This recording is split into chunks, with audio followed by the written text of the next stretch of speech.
Hello, ladies and gentlemen, and welcome. My name is Alexander, and I am an English teacher.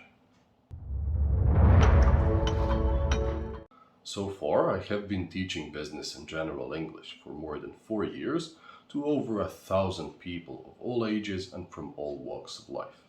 And that has led me to start an online community for English language learners called English Syndicate with a friend of mine. So here's the overview of what you can expect to find here. We are doing a daily series of videos called Coffee Time, featuring interesting vocabulary on a variety of topics, and videos of me reading popular news articles for listening practice and correct pronunciation.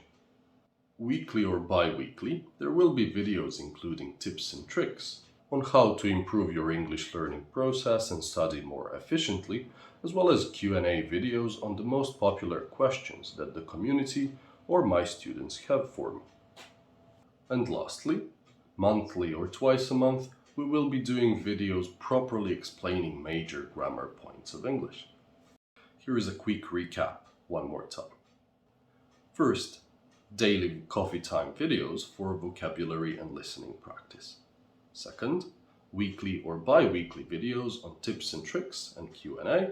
And third, monthly or twice a month, longer videos on major grammar points of English. I really appreciate you getting to the end of this video, and if you're interested, go ahead and subscribe to this channel for the content that will follow. If you would like to book a lesson with me, in the video description below you can find a link to my Calendly page, and you can also find us on Facebook and Instagram. Thank you so much for watching, stay safe, and I'll see you next time. Bye bye.